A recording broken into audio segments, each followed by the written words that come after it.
നമസ്കാരം, ഞാൻ ഡോക്ടർ ശാലിനി, തിരുവനന്തപുരത്തെ SUT ഹോസ്പിറ്റലിൽ കൺസൾട്ടൻറ്റ് ഡെർമറ്റോളജിസ്റ്റായി ജോലി ചെയ്യുന്നു. ഞാൻ ഇന്ന് സംസാരിക്കാൻ പോകുന്നത് ഒണൈക്കോമൈക്കോസിസ് അഥവാ നഖത്തിലുണ്ടാകുന്ന ഫംഗൽ ഇൻഫെക്ഷൻ എന്ന കണ്ടീഷനെ കുറിച്ചിട്ടാണ്. ഇത് നഖത്തിൽ നിറവ്യത്യാസം, കട്ടിയാകുക, പൊട്ടിപ്പോകുക, അല്ലെങ്കിൽ അതിൻ്റെ ഷേപ്പിലുണ്ടാകുന്ന വ്യത്യാസം, ചില ആളുകൾക്കാണെങ്കിൽ മൊത്തത്തിൽ നഖം നശിക്കുന്ന രീതിയിൽ വരെ പ്രത്യക്ഷപ്പെടാറുണ്ട്. അപ്പം ഇതെങ്ങനെയുള്ള ആളുകൾക്കാണ് വരുന്നത്? സാധാരണ പ്രായമായവരിലും ഇമ്മ്യൂണോ ഡെഫിഷ്യൻസി രോഗപ്രതിരോധ ശേഷി കുറഞ്ഞവരിലും പിന്നെ എപ്പോഴും കൈ നനയ്ക്കുന്ന ജോലിയിൽ ഏർപ്പെടുന്നവർ, അതായത് നമ്മൾ സാധാരണ വീട്ടിലെ ജോലികൾ ചെയ്യുന്നവരിൽ, അല്ലെങ്കിൽ ഹോട്ടലിൽ ജോലി ചെയ്യുന്നവർക്ക്, നമ്മൾ കൃഷി സംബന്ധമായ കാര്യങ്ങൾ ചെയ്യുന്നവർക്ക്, പിന്നെ ടൈറ്റായിട്ടുള്ള ഷൂസ് ഇടുന്ന ആളുകൾക്ക്, അതായത് നമ്മുടെ ഡിഫൻസിലോ പോലീസിലോ ഒക്കെ ജോലി ചെയ്യുന്നവർക്ക്, യൂണിഫോമിൻ്റെ ഭാഗമായിട്ട് ക്ലോസ്ഡ് ഷൂസ് വരുന്ന ആളുകൾക്ക്, കാല് വിയർക്കുന്നത് കാരണം കാലെപ്പോഴും നനയുകയും നഖത്തിൽ ചുറ്റുമുള്ള ഒരു പാളിയുണ്ട്, ക്യൂട്ടിക്കിൾ എന്ന് പറയുന്ന ആ പാളി കുതിർന്നിട്ട് അവിടെ ഒരു ഗ്യാപ്പ് വരികയും ആ ഗ്യാപ്പിലൂടെ ഒരു അണുബാധ അകത്ത് കയറുകയും ചെയ്യുന്നത് കൊണ്ട് ഉണ്ടാകുന്ന ഒരു അണുബാധയാണ് ഈ നെയിലിലെ ഫംഗൽ ഇൻഫെക്ഷൻ. നമുക്ക് തന്നെ അറിയാലോ, എപ്പോഴും നനഞ്ഞിരിക്കുന്ന ഒരു ഭാഗത്ത് ഫംഗൽ ഇൻഫെക്ഷൻ അല്ലെങ്കിൽ പായൽ പിടിക്കത്തില്ലേ, അതാണ് ഇവിടെയും സംഭവിക്കുന്നത്. ഇത് 4 തരത്തിലാണ് പ്രത്യക്ഷപ്പെടുന്നത്. അപ്പം നഖത്തിൻ്റെ അഗ്രഭാഗങ്ങളിൽ പ്രത്യക്ഷപ്പെടുന്നത്, അതിനെ നമ്മൾ ഡിസ്റ്റൽ ലാറ്ററൽ സബ്ഫംഗൽ ഒണൈക്കോമൈക്കോസിസ് എന്ന് പറയും. പ്രോക്സിമലായിട്ട്, അതായത് നഖവും സ്കിന്നും കൂടെ ചേർന്ന് വരുന്ന ഭാഗത്തുണ്ടാകുന്നത്, അല്ലെങ്കിൽ വൈറ്റ് സ്പോട്ടായിട്ട് നഖത്തിൻ്റെ മുകളിൽ പ്രത്യക്ഷപ്പെടുന്നത്, അല്ലെങ്കിൽ മൊത്തത്തിലുള്ള ടോട്ടൽ ഡിസ്ട്രോഫിക് ഒണൈക്കോമൈക്കോസിസ്. ഇങ്ങനെ 4 ടൈപ്പായിട്ടാണ് നഖത്തിലെ ഫംഗൽ ബാധ പ്രത്യക്ഷപ്പെടുന്നത്. ഇതിനെ എങ്ങനെ നമുക്ക് പ്രിവെൻറ്റ് ചെയ്യാം?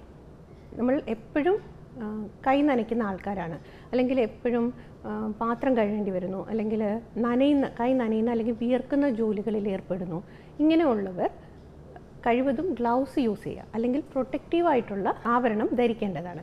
അതായത് ഇപ്പോൾ ഷൂസൊക്കെ, പ്രൊട്ടക്റ്റീവ് ഷൂസ് ഇടുന്നവർക്ക് തന്നെ ഫംഗൽ ഇൻഫെക്ഷൻ വരാം. അങ്ങനെയുള്ളവർ അധികം ഇറുക്കമില്ലാത്ത ചെരുപ്പാണ് ചൂസ് ചെയ്യേണ്ടത്. പിന്നെ പോയിൻറ്റഡ് ആയിട്ടുള്ള ചെരുപ്പ് ഉപയോഗിക്കരുത്. ഇറുക്കം ആണ് നമ്മൾ ശ്രദ്ധിക്കേണ്ടത്. നമുക്ക് വിരൽ അനക്കാനുള്ള ഒരു ഗ്യാപ്പ് ആ ഷൂവിൽ ഉണ്ടായിരിക്കണം. പിന്നെ സോക്സൊക്കെ നനയുന്ന പോലെയോ വിയർക്കുന്ന പോലെയോ തോന്നുകയാണെങ്കിൽ അത് മാറ്റിയിട്ട് വേറെ സോക്സ് ഇടണം.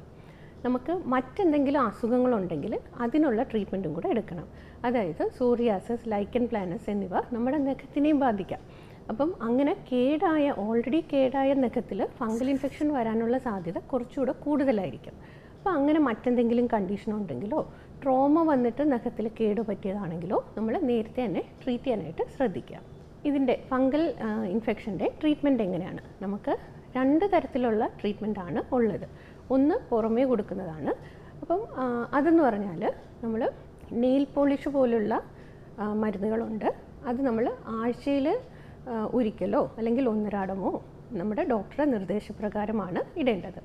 ചിലർക്കാണെങ്കിൽ ഡെയിലി ഉപയോഗിക്കേണ്ട തുള്ളിമരുന്നുകളായിരിക്കും ഉണ്ടാകുക. ഇതിൻ്റെ ഡ്യൂറേഷനാണ് ഒരു ഘടകം. നമ്മൾ നഖത്തിലുള്ള എന്ത് അസുഖത്തിനും ദീർഘകാലം ട്രീറ്റ്മെൻറ്റ് ചെയ്യേണ്ടി വരും. കാരണം ഒരു വട്ടം പുറത്തേക്ക് വളർന്ന ഒരു നഖം, അതിനെ നമുക്ക് ട്രീറ്റ് ചെയ്ത് നല്ലതാക്കാൻ പറ്റത്തില്ല.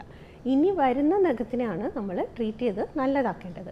അപ്പം നിങ്ങൾക്കറിയാലോ, ഒരു നഖം വളരുന്ന എത്ര പയ്യാണ്. അപ്പോൾ അത്രയും കാലം നമുക്ക് ട്രീറ്റ്മെൻറ്റ് എടുക്കേണ്ടതായിട്ട്, ആ അഴുക്ക നഖം വളർന്ന് മാറുന്നത് വരെ നമുക്ക് ട്രീറ്റ്മെൻറ്റ് എടുക്കേണ്ടതായിട്ട് വരും. കയ്യിലെ നഖത്തിനാണെങ്കിൽ 6 മാസവും കാലിൻ്റെ നഖത്തിനാണെങ്കിൽ 12 മാസവും ഏറ്റവും കുറഞ്ഞ പക്ഷം നമ്മൾ ട്രീറ്റ്മെൻറ്റ് എടുക്കേണ്ടതാണ്. ചില കണ്ടീഷനിൽ, പ്രത്യേകിച്ച് പ്രായമായവരിലും അല്ലെങ്കിൽ രോഗപ്രതിരോധ ശേഷി കുറവുള്ളവരിലും നമ്മൾ മരുന്നുകൾ ഉള്ളിലേക്കാണ് കൊടുക്കുന്നത്. അത് 2 തരത്തിലാണുള്ളത്. ചിലപ്പോൾ നമ്മൾ 6 ആഴ്ച സ്ഥിരമായിട്ട് കഴിക്കുന്ന മരുന്നുകളോ, അല്ലെങ്കിൽ 12 ആഴ്ച, കാലിൻ്റെ ആണെങ്കിൽ കുറച്ചുകൂടെ ദീർഘനാൾ കഴിക്കേണ്ടി വരും. അല്ലെങ്കിൽ നമുക്കിത് തന്നെ പൾസ് തെറാപ്പി ആയിട്ട് കൊടുക്കാം. അപ്പം മാസത്തിൽ 1 ആഴ്ച മാത്രം കഴിക്കുന്ന, അങ്ങനെ 3 മാസമോ അല്ലെങ്കിൽ 2 മാസമോ നമ്മുടെ നെയിലിൻ്റെ ഇൻവോൾവ്മെൻറ്റ് അനുസരിച്ചിട്ടാണ് ഇതിന് ട്രീറ്റ്മെൻറ്റ് കൊടുക്കുന്നത്.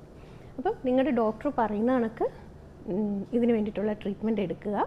പിന്നെ നഖത്തിൽ എന്തെങ്കിലും കേടുണ്ടെങ്കിൽ അത് തുടക്കത്തിൽ തന്നെ കാണിച്ചിട്ട് ഇത് ഒരു ഫംഗൽ ഇൻഫെക്ഷൻ അല്ല എന്നും ഉറപ്പ് വരുത്തുക.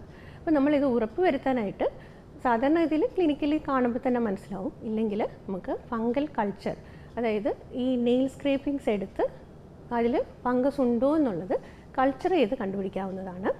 അല്ലെങ്കിൽ ഫംഗൽ ബയോപ്സി, അതായത് നെയിലിൻ്റെ ബയോപ്സിയും എടുക്കാറുണ്ട്. അപ്പോൾ നെയിൽ ബയോപ്സി എന്ന് പറഞ്ഞു കഴിഞ്ഞാൽ അവിടെ നിന്ന് ഒരു ടിഷ്യൂ എടുത്തിട്ട് നമ്മൾ ഹിസ്റ്റോപെത്തോളജിക്കൽ എക്സാമിന് വിധേയമാക്കി അവിടെ ഫംഗസ് ആണോ അല്ല മറ്റ് രോഗങ്ങൾ എന്തെങ്കിലും ഉണ്ടോ എന്നുള്ളത് കണ്ടുപിടിക്കുകയാണ് ചെയ്യുന്നത്. അപ്പം ഇതാണ് ഒണൈക്കോമൈക്കോസിസ്. ഇതിനെപ്പറ്റി കുറച്ചെങ്കിലും ഒരു അറിവുണ്ടാക്കാൻ കഴിഞ്ഞു എന്ന് വിശ്വസിക്കുന്നു. നന്ദി, നമസ്കാരം.